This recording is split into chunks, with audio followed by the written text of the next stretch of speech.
The National Education, Health and Allied Workers Union members in Limpopo are to continue with their strike despite a court interdict obtained yesterday restricting them from such action. Now, about 6,000 Nehawu workers in the Department of Social Development are on strike. Their demands include revised salaries for staff support, uniforms for cleaners and security officers, the introduction of a rural allowance, amongst others. Nehawu's parent body, COSATU, has thrown its weight behind the strike.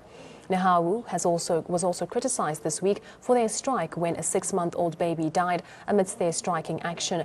This happened when the Department of Social Development had moved nearly 100 children to registered NGOs.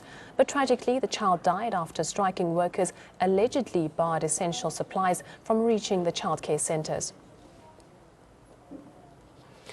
Well, just recapping some of that story, we know that Nehawu workers have been striking. Approximately 6,000 of them have been striking over the past few weeks. We also do know that one child, a 6-month-old, who was one of 100 children moved to some registered NGOs, passed on. Now, the Department of Social Development has blamed Nehawu's striking action for the passing on of the child. But Nehawu has said that their striking action did not in any way contribute to that child's death. We're joined right now on the line by Jacob Adams, the Nehawu Provincial Secretary. A very good morning to you, Jacob. Thank you so much for joining us. Now, speaking about the Nehawu members in Limpopo specifically and the court interdict, why is it that they plan to continue striking despite this court interdict?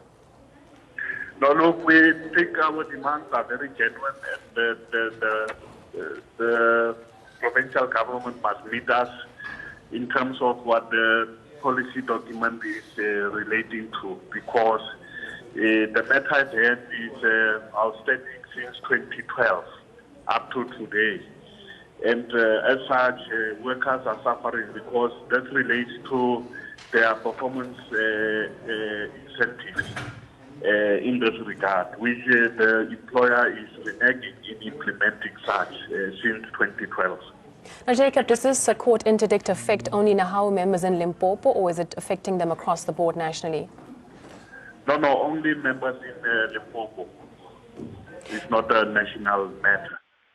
How do you feel about the fact that there is an interdict that's been taken, but the department hasn't taken out time to reach an amicable agreement with members of Nehawu? No, look, we are not deterred as Nehawu around that particular interdict because it doesn't prohibit us to protest and take our struggle forward. Our view is that the struggle continues up until our demands are met. And the court order is very clear, indicating that there are certain things which we must not do, which we agree. Because our view is that this is a very peaceful demonstrations, and our members, our members, are committed to this court order. Can you give us some of the details that are in the court order that you are willing to comply with? No, part of it is that, look, we must not obstruct entrances and exit routes in the department facilities. Secondly, we must not disrupt services by intimidating or threatening or assaulting, employees within the department. And those are the issues which we are not doing because our concentration is mainly on withdrawing our labor as Nehawu members in the province.